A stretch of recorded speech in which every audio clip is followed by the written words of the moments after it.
Welcome to the Sport and Society Squad, aka the SAS.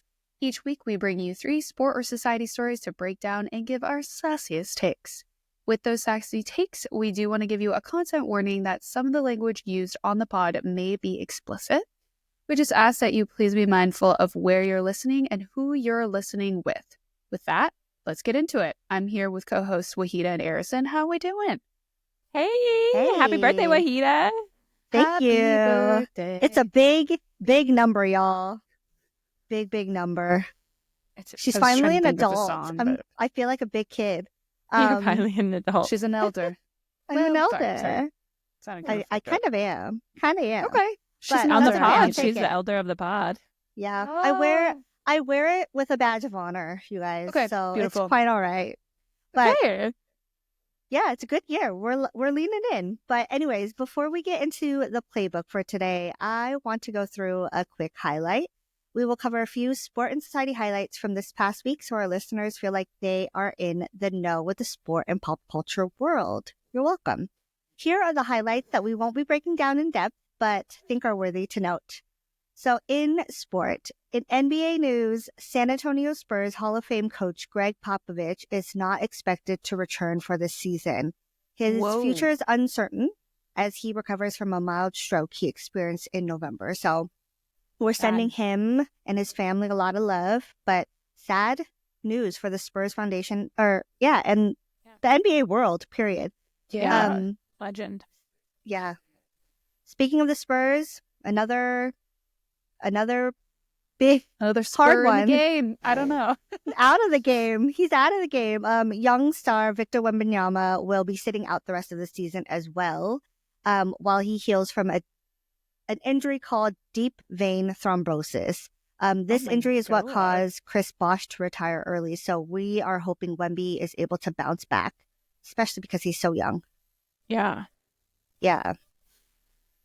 And that one also, I think, is exacerbated when you're tall and fly a lot, which he does a lot. MVP favorite Shai Gilgeous-Alexander of the OKC Thunder has parted ways with his agent and will be representing himself. This will likely save him. Yeah. This will save him $12.5 million in fees, which comes right in time for his potential $293 million payday if he decides to sign a supermax with his team. So he's keeping all that money if he signs. Wow. Yeah. Hell yeah. Good for him. Yeah. Get your coin. Don't love the OKC Thunder bit about it, but that's neither here nor there. Whatever. In MLB news, the New York Yankees have amended their long-standing and sometimes controversial policy about facial hair. So where players used to be required to be clean shaven, they now can keep their facial hair and their beards intact for the season.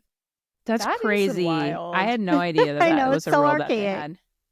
Yeah, so it's really funny because when players, like, they have their full beards, like, you know, for men, beards are like our eyebrows. They like help shape their face, right? So these guys grow out these big beards and then they get traded to the Yankees or picked up by the Yankees and they like lose all the shape in their faces because they have to shave. That feels beyond the game, but whatever. Totally. 100%. Like, how is that impacting your play? I don't know. There was one player who like just got picked up, shaved his face, and then they announced they canceled it. Yeah. I would have been so mad. You owe me at least $1 million. Yeah. Extra. Wow. That was insane. Yeah. I'd be pissed. 100. I mean, it'll go back, but now we all know what his chin looks like. Yeah, it's like when people that have mustaches forever and then they shave them off and then you're like, they have like no lip. And you're like, you guys, that was my dad. Same, but that's who I was thinking about. My dad. 40 years or something had it. And then one day I was like, what is wrong with your face? Where did it go? Why did you do that? Well, if you were on the Yankees, he doesn't have to do it. Like, he doesn't have to do it anymore. But in NHL news, we spoke about the Four Nations tournament last week. Canada took home the first Four Nations trophy in a thrilling overtime win over the USA. So that was a really fun game to watch. Cool game. Right. In society news, it was a big weekend in Hollywood. Both the SAG Awards and the NAACP Image Awards were held. I didn't catch any of that stuff. So I need to do my I homework. just saw a few photos. Okay. I saw some photos and they were beautiful. It was what Selena Gomez was wearing, and I think it was a photo of Keke Palmer. I love Keke. Her dress was amazing. I did see that she won like a really She did. awesome entertainer of the year or something like that. I believe and it. I think she said like she was so surprised that she won it because Don't like be. in a world where Cynthia Erivo is around, she's like, how did I get this? I'm like, Keke, put some respect on your name. You know who you are, okay? I get it, but no. No, right. Someone we also love, Betty White, is receiving a USPS stamp, and that will be debuting this month. No, next month, March 2025. So isn't that cool? we love. That is cute. I love that. You just want to collect it. Don't need to use it. I know. But Just I'm might gonna have to collect frame one. Also, it's like that's just wild. You get a letter, you got Betty White's face on it. I'm like, I know. You're like, It better be a good letter. Vibes. Yeah. It's like that's a rule. That's a rule. You can only put happy letters like with Betty White stamps. No medical bills, please. Yeah, no medical bills. Like no bills with that one. This one's a bit of a downer, I guess, but Duolingo killed off its mascot, and apparently this is captivating the internet. I am one of those folks that's really intrigued about what the heck is going on. Yeah. Wait, Duolingo, bye. What, like the little bird thing? Did they like show a video of it dying, or is it just like no longer like the rebranding? They just announced. Yeah, they just announced that the logo had died. Like it was beefing with Drake for a while, right? Playing off the Kendrick thing, and then it's dead. And then Dua Lipa also released a statement saying she needs her privacy at this moment. But they haven't announced why they've killed off this mascot. It's giving, but I'm assuming it's because of a rebrand. Like Taylor Swift's version. Like this bird's gonna come out. Look at what you made me. I mean, Duolingo, I will give it like kills it on the social media clapbacks, craziness. So and I feel it's been really popular. So if they killing that off, that means there's got to be another even better thing coming. Wild. What one. if the person like in charge is just like on maternity leave or something? Yeah, the icon, it'll be like a soap drama. Yeah. Soap opera drama like... where he kills it off and then like it's like, I'm back. This is the twin brother. Evil twin brother. Duolinga. Yes, maybe Duolinga. Wait, y'all, we might be giving them ideas. So Duolingo, you gotta reach out to us for the rest of that. We're fine to do this in a room, man. Whenever you want. Yeah.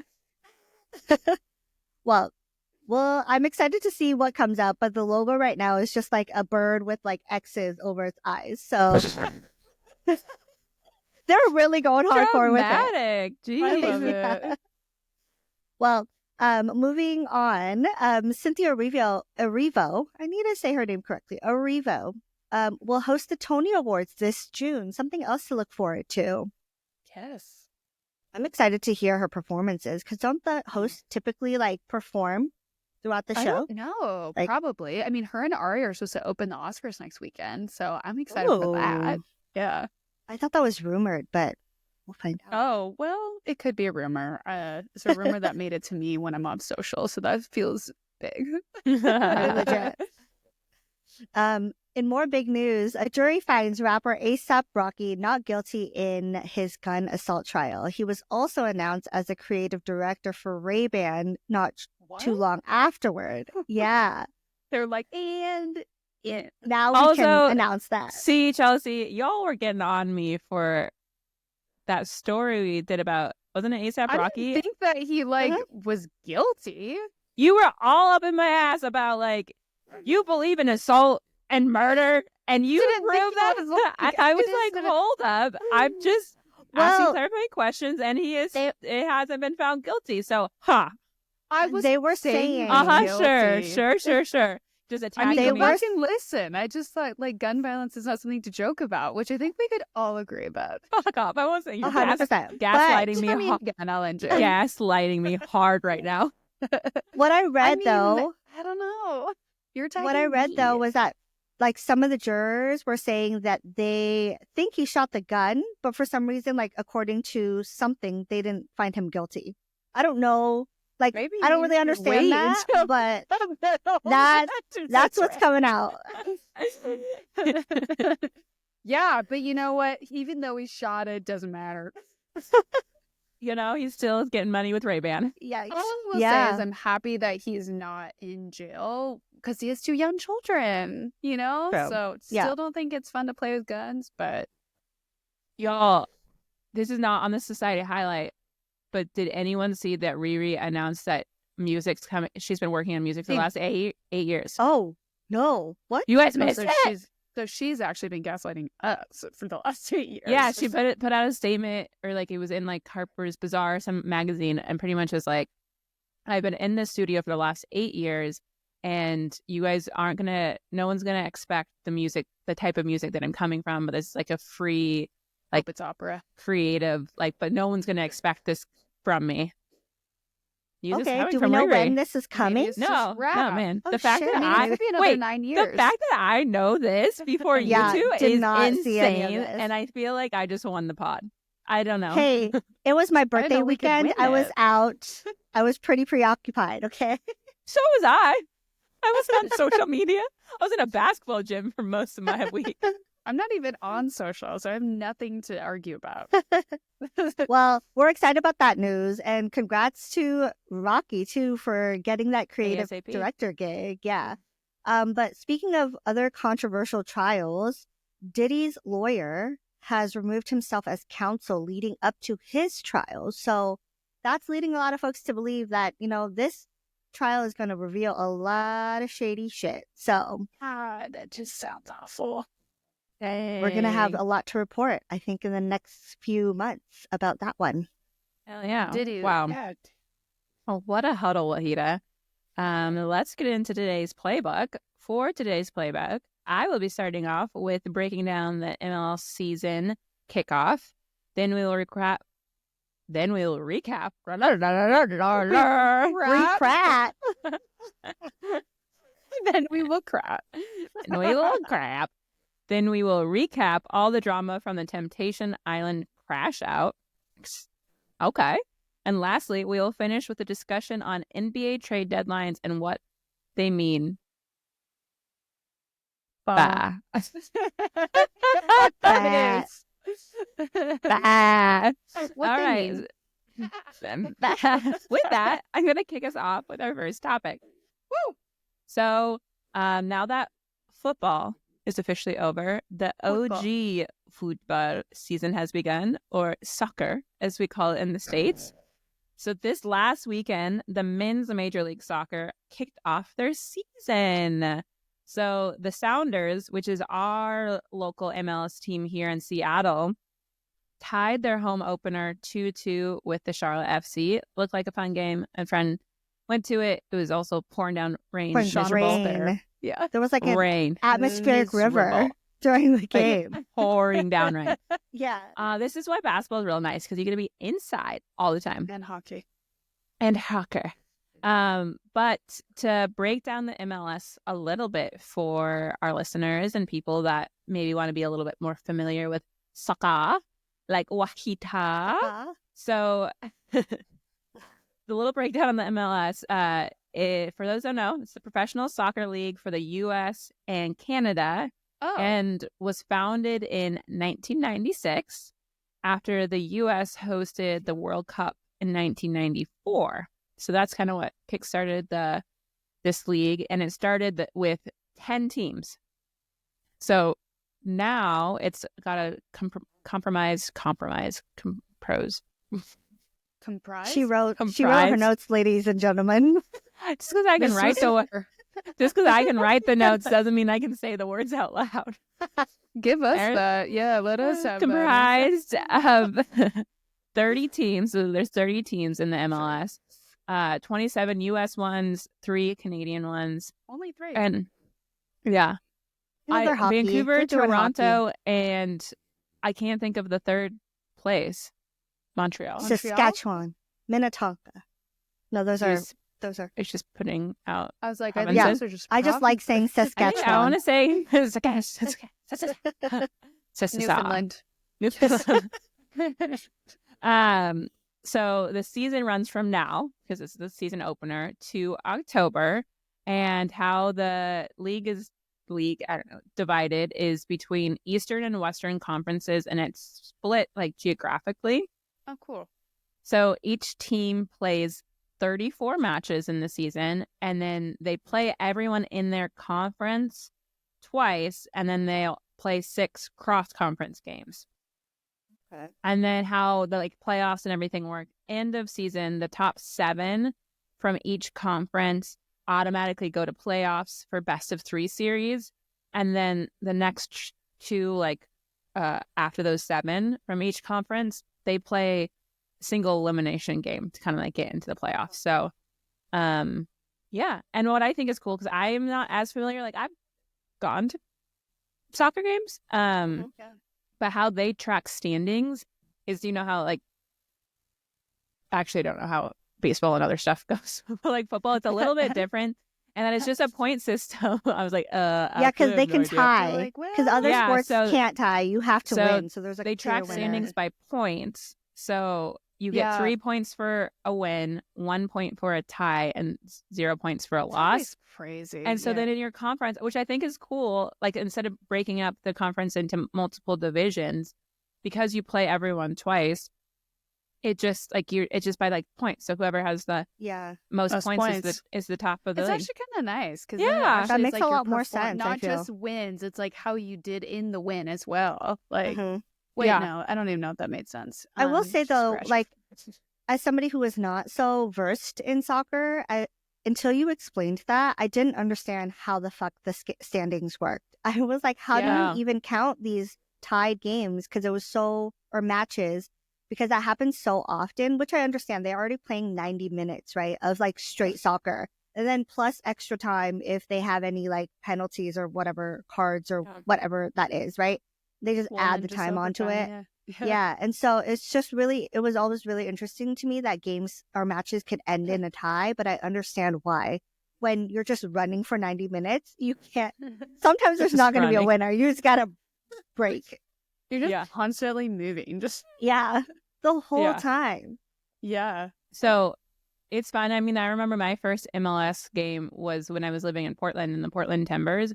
That's fun. That's fun games because it's a smaller stadium, so it feels really intimate. And they saw a log every time they win, which is crazy. So that was Did you know anyone intimately on that team, or not on that team? On the visiting team though. Oh. You saw his log. I'm just kidding. I live, laugh, love. We Wow. can have fun out here. That one. Yeah. So now I'm flustered. Yeah. Soccer. It's nice. Soccer bodies are nice too. Because of running all the time. Yeah, it's some of the best physique that I've seen. I will say, it is so impressive because they're always running. It's true. You know what I mean? I'm always impressed. I will say, going to soccer game, it's hard for me to pay attention because not much is happening because they aren't scoring as often. I am a basketball girly, but naturally, so I'm used to always something always it's happening. Always right? happening, yeah. Yeah, and then with soccer, you're waiting a long time usually for a goal to even happen, if a goal even happens. So I will say watching those games are really impressive because they keep going. They're like Energizer bunnies when they are. Maybe so all fast. of it too. Yeah, they are. Oh, there's a lot of stamina. Whoa. I hate to move this along. I'd love to hear about such a fun one. Portland timber logs, but I want to take us. I don't know. The timbers. Just timbers. No, logs. Call us the logs. Anyways, I'm going to take us to our next topic, which is very much not the logs. It is what actually. Not to make it all about that, but it is actually a little bit about logs. It is such that, like, in all transparency, we are weeks late to this story, but it is something that I feel like we need to talk about because it has not left my brain since I saw this. And I think I've made a couple mentions, and I'm not saying it because I'm like so cool, but like I have been off social media for a bit. So the way that I received this is because I still have fucking BuzzFeed on my phone as an app. It's very 2016 coded. We love that is the one like social media that I'm allowing myself to have. And that's how I discovered this story and was like completely captivated by. So for those of you that don't know, there's a Spanish reality TV show called Temptation Island. And it's exactly what it sounds like. The premise is that couples go on like they go to like a tropical island and they have their relationship tested by other singles who want to have an affair, which is truly just like, what the fuck? Why would you sign up for this? Like, and that's where I'm at. Why would you be famous? And also, like, the singles, I'm like, what's the end game there? But whatever, just chaos. Villainera. So there was a moment from the like latest season that just went completely viral, and it was a crash out of one of the contestants on the beaches of the Dominican Republic. And it was a contestant named Jose Carlos Montoya, and he was caught in the middle of his relationship being like tested in the show. So all of this is happening. It's on the beaches. Cite yourself there. Beautiful beaches of Dominican Republic. And he's seeing his relationship being tested. So the clip that I saw was all in Spanish, obviously. And I don't really know if there's a good dubbed English version yet. I've tried to look it up on YouTube, and the shit that I was getting in my search result was just like absurd. But it doesn't really matter. Like, you don't even need the dub to understand like what the fuck is going on. So I'll just tell you. So what happened was that Montoya, well, I'll just call him Montoya for moving on, the contestant, was sitting with the host, and they were kind of having a conversation, and there's a TV screen across from them. And what's happening is that he's seeing his partner be tempted, and it turns out, I believe, by another contestant, one of the singles. Oh, no, I think maybe it was just single. One of the singles on the show. So they're just like flirting. I thought for a second it was like another person in a couple. It's not. Okay. It was just the singles. Yeah. So it's just the singles. So he's watching this with the contestant, and you see them kind of like in a room and touching, and he's not got a lot of clothes on, and she's got like a big baggy shirt on. And then the guy goes over, turns the light off, and Montoya is not okay. He is getting up. No, like all of that, right?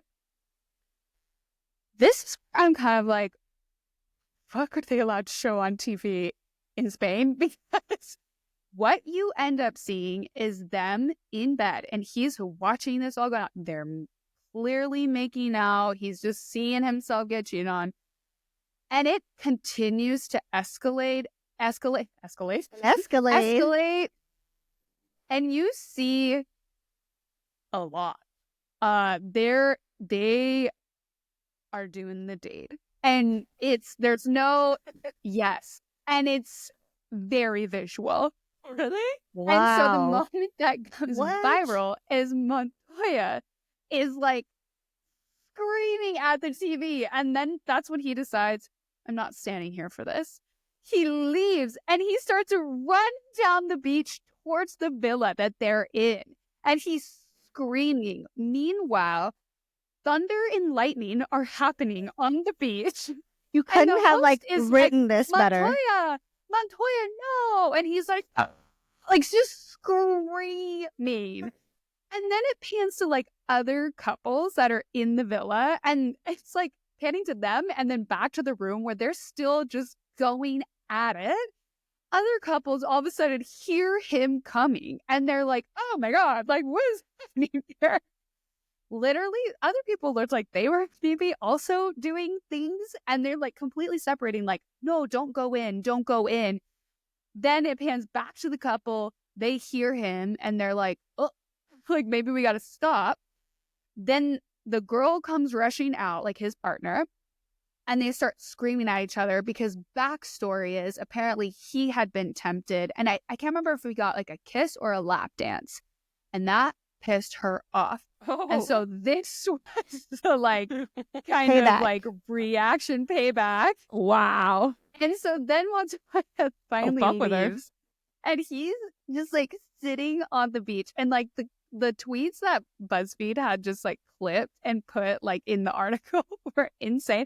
He's just like on the beach, like, and again, it's just thunder, lightning, like insanity. And the host is just like, what happened here? What did you? And it's like, girl, you were watching it. You saw what happened. Hey, like, why are you doing this? So yeah, he lost it. Again, you really don't need like this, like it dubbed over. You completely understand what's happening in the situation. You can get the context clues. So the whole thing, like some people are calling it like Shakespearean or one of like the best sequences of all time of like reality TV. Another post that they like had referenced said subtitles aren't enough. I need to learn Spanish by tomorrow to really understand what Twist Crash of.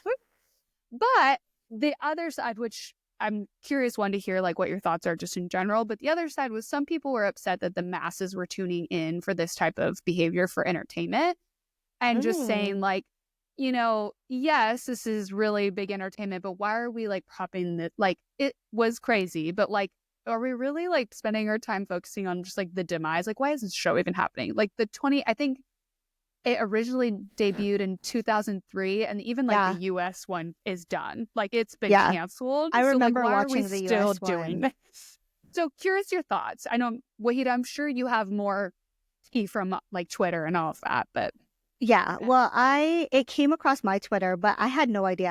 I don't really watch reality TV show because, as I've mentioned, my reality TV show are the athletes and the freaking things that they go through.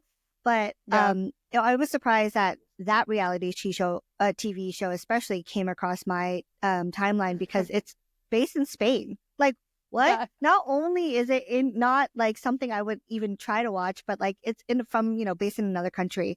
But it is really interesting that you say that some folks were saying that there's some controversy around this type of TV show being propped up when I feel like that is what reality TV is all about. Yeah, like right. You sign up for this asking for drama, right? Like, yeah. And it's true. really interesting that this played out the way that it did because folks were even saying that you can't write this type of drama. Like this is like raw ass shit happening, right? And his reactions or their reactions are real, like really real. Who knows? Maybe they are playing it up for TV. Like they obviously signed up for it. And I feel like if you are doing that, you want some notoriety and you're going to do whatever crazy things you are going to do to get that notoriety, right? And Montoya's name was plastered everywhere. So I feel like he definitely accomplished that. But at what cost? Yeah, true. You know? Yeah, I mean, people that are like, why do we need this? I just be like, look around you in the world. Does it surprise you that we want to like escape into someone else's relationship drama that we can't even understand for people in the US, for a lot of people that don't even speak the language? We're like, yeah, this feels cathartic. Like, I also, to your point, Wahida, like, that is what reality TV is. So if you're wanting it to be like healthy relationships modeled, then maybe don't watch reality TV. Like reality TV was built on the drama and more shows are coming out from that drama. Like I don't even understand why there's still a Love is Blind. I thought that kind of like faded out and like went crash, but I guess it's still going on. But in my mind, sometimes I'm like, season? Yeah. I'm like, in my mind, I'm like, that's like toxic. Like Love is Blind for me is worse than this Temptation Island because Love is Blind's concept is like finding love without like, you're not supposed to see the person. So it's supposed to be like more genuine, but there's so many toxic people on it and toxic relationships that I'm like, this is actually like, I don't want to see that. Whereas this is like, they're going in to be tested to find the drama of like cheaters and people like that's already embedded in it. That's So the I'm premise. like, yeah. fine, cool. But if you're like, Love is Blind, we're like, fine, love, blah, blah, blah. And then there's all this drama. I'm like, okay, that's toxic. I'm tired of seeing toxic men that are trying to be like good and want a fiance. Like, stop lying to me, you fucker. Have you That's how all I feel. heard of the show? This might be a rec league for me, a recommendation that I have for everyone listening. But there's a show called Unreal. It's a written, like, scripted show. It's not like a reality TV show, but it's based on reality TV and the producers behind the scenes. So it, kind of plays out for you what they do to create some of this drama that already exists, but they are like, exasperating it. yeah, the people that are throwing like kind of fuel into the fire to help make it even more exciting. And they are the ones that find drama where there isn't drama sometimes. So I would recommend that show. It's 4 seasons. Shuri Appleby's in it, and it's really, really freaking good because, like, you get to see that back end of it. And we all know it exists, right? If you're tuning into a reality TV show, you know that this drama is orchestrated a little bit. So this gives you that behind the scenes of it. So 100%. I would say worth a watch if you are interested, if you like reality TV. Well, thank you for indulging in this story because, again, I need both of you to watch the clip. I feel like Wahida, maybe you've seen it, but Ersan, like, you need to send it to me. Oh my gosh, Ersan, it's like, back in the 90s when they had R&B videos and they were singing in the rain and like throw it down on their knees. It was like that. Right. It was that. Oh my God. It was so exactly good. That. Yeah. Well, from, reality TV show drama to my favorite thing, which is athlete drama and NBA drama. The trade deadline, this is also a story that is, a few weeks past, but the trade deadline happened a few weeks ago, and we've made some mention of some of the trades that have happened. But a few weeks have passed, and the games have occurred with these new players on their new teams. So I wanted to break down some of the drama that came out of the trade deadline, and then also where the teams are currently right now, and what's happened since then. This year's trade deadline is one of the biggest trade deadlines in NBA history. Over 68 players were traded from team to team, which is a lot of the amount of players there are generally.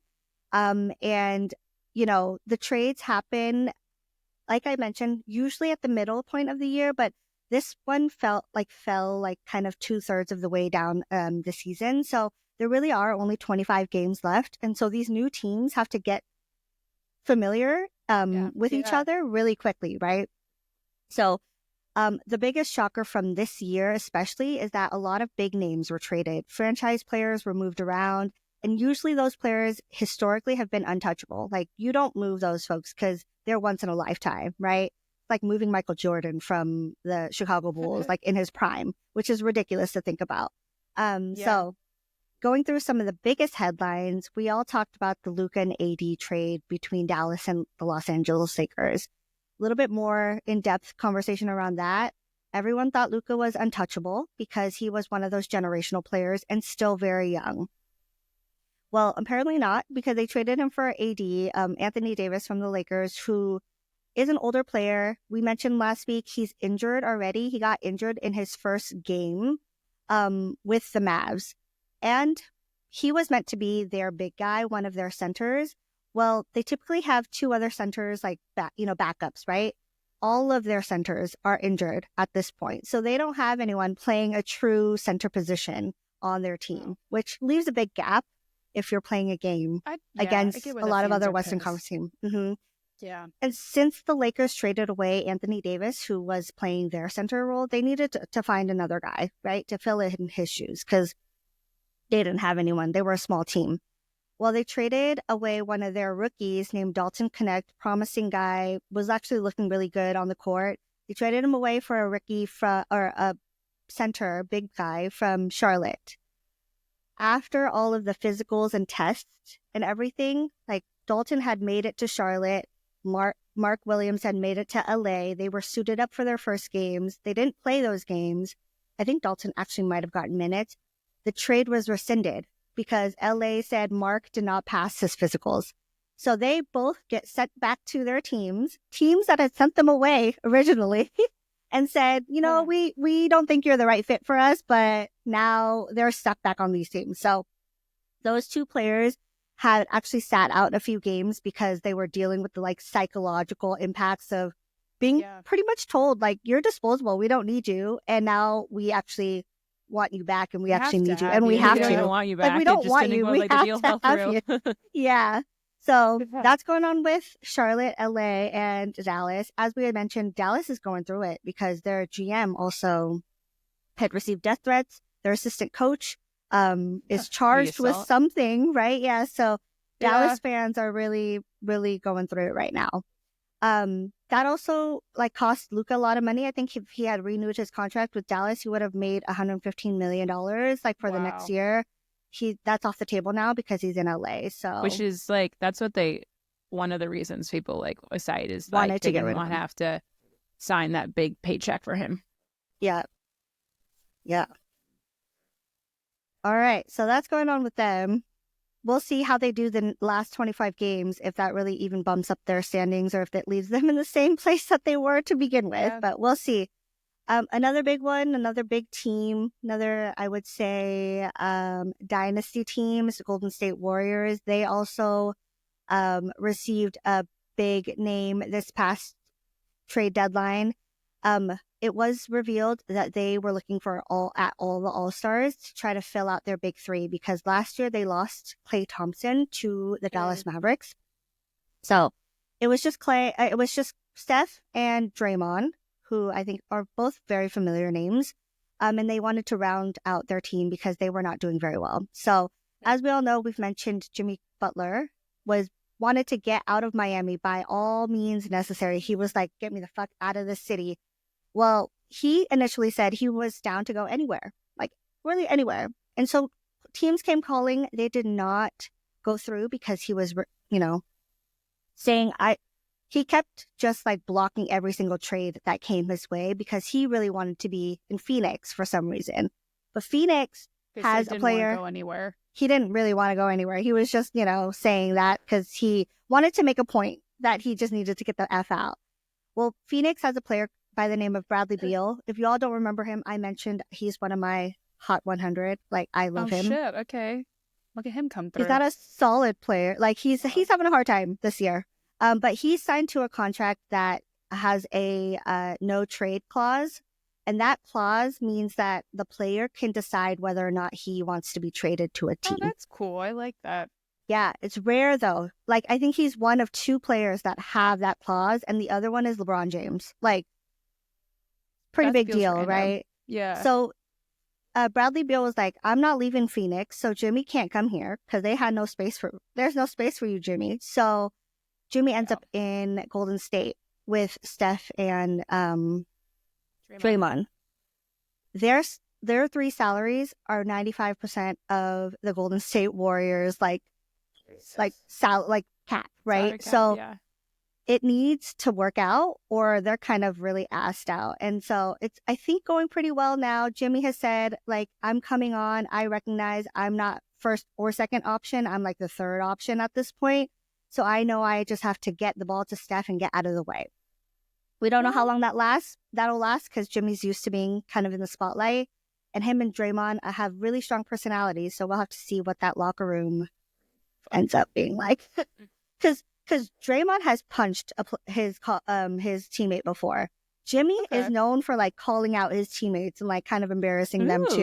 That's fun. Different. So it'll be kind of really interesting as the season goes on. But again, 25 games. You're so right. Especially if they make it to the finals, like the championships. Oh my God. I'm so excited.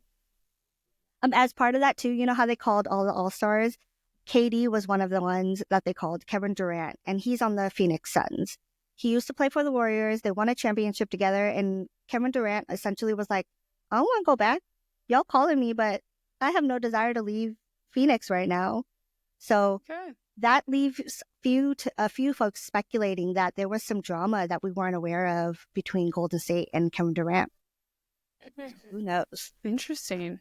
Yeah, there were some other interesting trades happening. I have to throw in a Sacramento Kings one. De'Aaron Fox was our point guard. He had been with the team since he was drafted, so that's the only team he knew. He stuck with the team through all the terrible fucking years and said he really wanted to retire and win with the team. Well, the team did great the last 2 years. They were having a hard time this year, and they fired their head coach. This head coach was the only coach De'Aaron really wanted to play for. So Dang. he didn't ask for a trade, but he said, I don't want to play for this team if this coach isn't here. So essentially, that meant that they had to trade him, like get him out of here because he's not going to be happy anyway. He landed in San Antonio with Wemby, which would be a great duo. But again, Wemby's injured and Greg Popovich is out. So that leaves, a lot of questions around how that team's going to do. But he got to end up where he wanted to go. But a lot of drama in the NBA, just like this is not even like personality drama. This is like business drama, right? So it's really interesting how the teams are getting shifted around.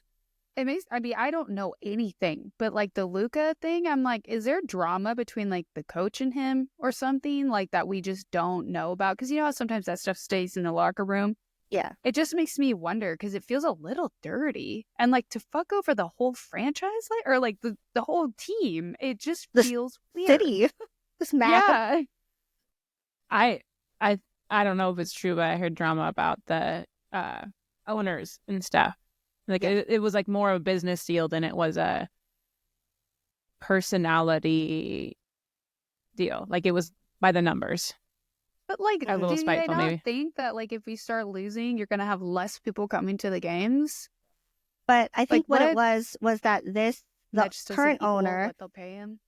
Well, the current owner has like made a proposal to start up an NBA team in Vegas, right? Like they wanted to be the ones to bring the team to Vegas. She has dealings there. She has like a casino there. She wanted to do that and open up a casino in Dallas, but they blocked that. So she said, well, F that then. I'm going to just throw all of this stuff for a loop here. So to your point, I had the same question, Chelsea, like, is that a good business move? I don't know. She is the businesswoman, so I have no idea. But I think that was really to kind of piss off folks that said no. Yeah, that said no to the casino. Mm-hmm. And $115 million, and he was coming up on like having to re-sign the Supermax contract, which is huge, like 115 mil.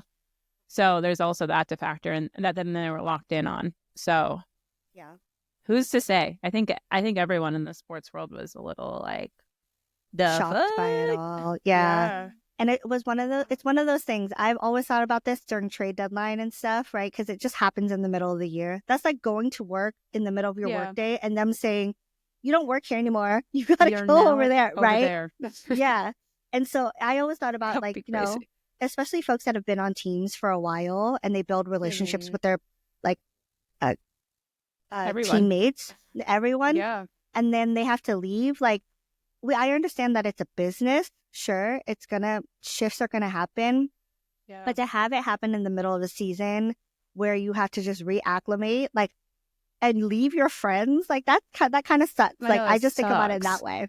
Well, and your family too. Yeah. Well, and sometimes, like, depending on the team and how they do it, sometimes these players don't find out ahead of time. Or they'll find out when the rest of the people find out, or they're not contacted by like coaches and saying this happens. Yeah. Like all of a sudden they're just getting like a notification like you've been traded, and it's like, wow, I've put my like sweat and hard work in here, and you're not even giving me the decency of like a freaking phone call. Mm-hmm. Yeah, crazy. That part feels icky. Yeah, which happened a few times this season, so kind of messed up. Well, I feel like we're just living in like very dramatic times, and thank God we've got this podcast to just sass off about it. But I think I'm gonna end us and wrap the pod today. Thanks for that recap, though, Wahida. I feel like I learned a lot about the drama. But let us know like what stories you want us to cover. We'll do it. We'll do it next week. We'll do it. And don't forget to hit follow and subscribe to our show on Spotify, YouTube, and Apple. Turn on notifications too, so you can stay up to date on all the latest sport and society stories. And please rate the pod. But in the meantime, stay sharp, stay sassy, and we'll catch you later.